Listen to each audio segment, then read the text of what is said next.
Hello. How are you doing today? Hope you're doing great. Hope you're doing well. Hope you're doing super swell.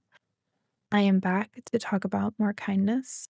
I wanted to kind of piggyback off of my video from last week where I talked about how my past didn't harden my heart. It did shape some of my choices um, in my future, but overall, I still had this love for life and living, and my past did not dictate how I still chose to show up. Yeah, sometimes. I mean, life does the world has an interesting way of teaching you how to show up in your pain. Show up mad, show up angry, show up bitter, show up jealous, hide who you really wanna be because your softness needs to be harder. Your kindness needs to come with a price tag, and your understanding needs to be earned through respect. Who you really wanna be has to become jaded in order to be accepted, and I know that's an interesting thing to say, but there's so many times where we talk about our pain as if it's like a one up, like, "Oh, I went through this. Oh, I went through that. Oh, I went through," and I'm not saying that it's wrong. I think that it is completely acceptable to obviously talk about, your pain, but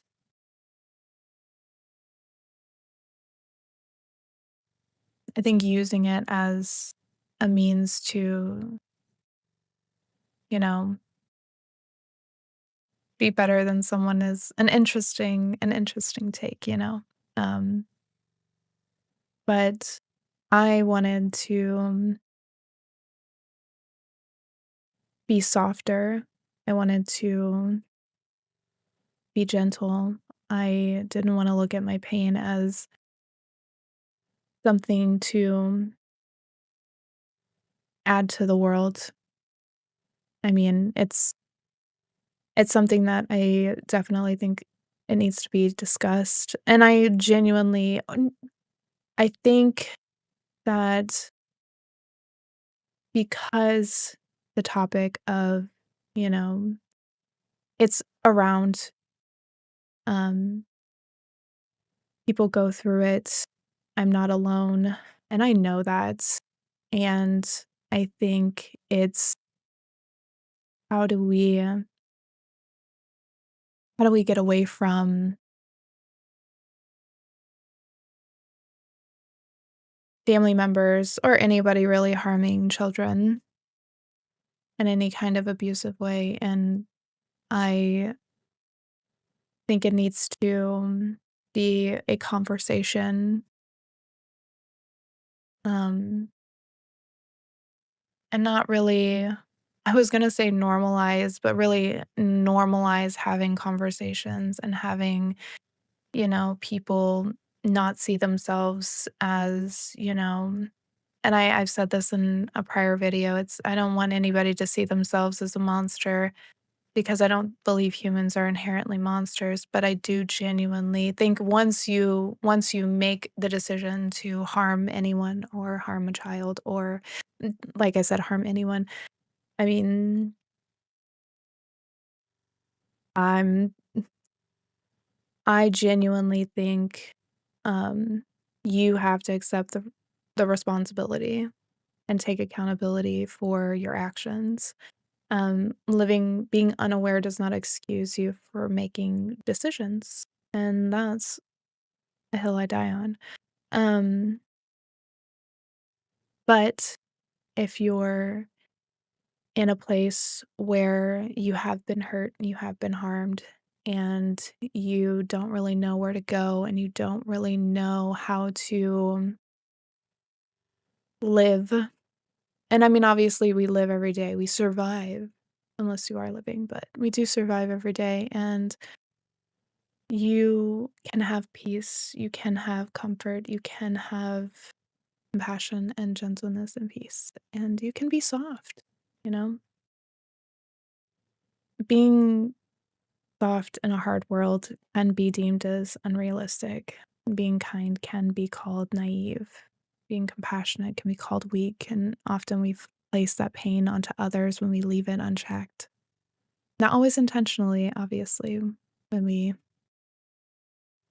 leave it unchecked, but because we never allow ourselves to sit with it, to cry with it, to see it, to witness it, to give it space to exist without becoming that pain. Um, so we do project it sometimes. Sometimes we harden ourselves. We become numb to the world. We build our walls. We become people we were really never meant to be. Not because it's who we are, but because to we learned that survival required it. And maybe that was not wrong. And I don't think initially that it is wrong when you don't have the awareness yet and you are living in that survival state and you are surviving off of the idea that in order to protect yourself, you have to become hardened, you have to build your walls. I don't think that would ever, like, if you hurt or harm someone, there's no excuse for that. That's just me personally. I've been through things and I just don't believe in hurting or harming anyone. And I think that we don't need to, I don't know. There's just some things that just you can't cross that line. It's just me personally, obviously. Um, I think a lot of people would say that, but, you know, it's not initially wrong to numb yourself, to learn to survive the trauma you endured, but you can't stay there. You can't stay in the pain.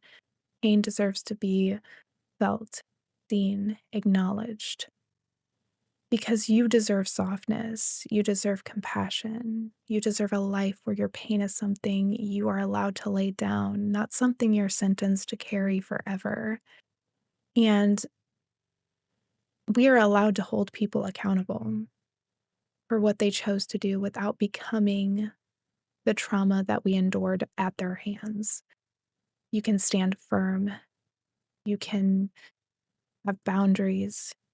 You can be honest in your truth, but you do not have to abandon your softness to protect yourself. I mean, it is, like I said, it is understandable in moments where you would do it. And this is obviously not for everyone because this is just a choice. This is my experience. This is something that I wanted to bring forth just in case anybody else is having that same, oh, I have to be hard. I have to be, you know, tough. You can still be kind and have boundaries. You can be compassionate and still hold people accountable. You don't have to be hard. You can be gentle and still be strong because surviving is not the same as living. And remember, pain is meant to pass through you. It is not yours to carry forever. You really do deserve peace within yourself.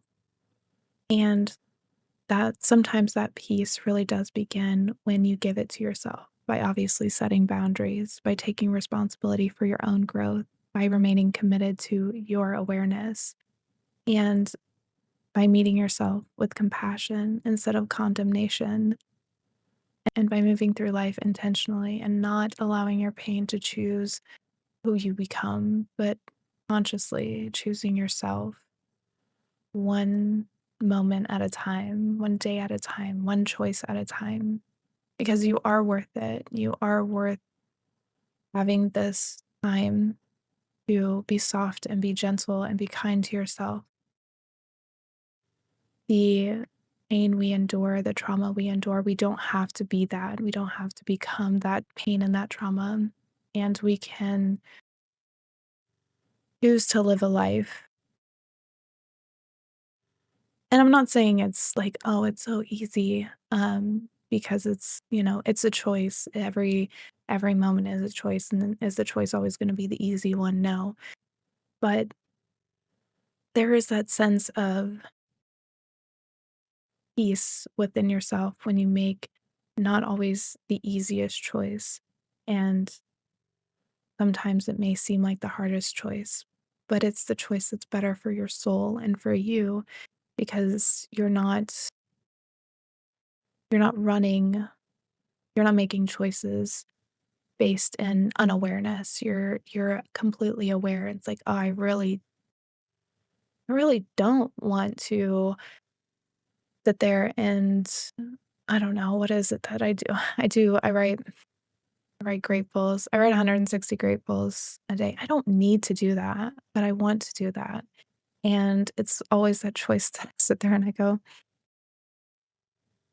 I really don't want to do that. Or sometimes it's like as easy as I don't really want to do anything. I don't want to cook dinner. I don't want to clean the house. I don't want to, you know, but then you get into the deeper part and I don't want to think. I don't want to have thoughts. I don't, especially when it comes to intrusive thoughts, it's those moments where it's like, uh, could I just like not have a brain? That'd be great. Like, be kinder to yourself. And I have to remind myself that too. I want to be gentle with myself. I want to be soft with myself because I've been so hard on myself for so long. And I thought that's who I had to be. I thought I had to be hard. I thought I had to be tough. I thought I had to show up and just, I don't know, be mean because I felt like the world wouldn't take me serious if I wasn't mean, if I wasn't myself, if I was somebody else, because my past gave me pain and trauma that I just felt like I couldn't get over. But I did get over it. I didn't get over it. It's still there. It's still part of my past. But it no longer controls how I show up in the world today. And on that note, that's really all I have to say. If any of that made sense, that's great. If it didn't, that's cool too. Um, but yeah, on that note, I hope you have the greatest rest of your day, and I hope your mind is kind to you today. And yeah, that's all I have to say. Okay, bye.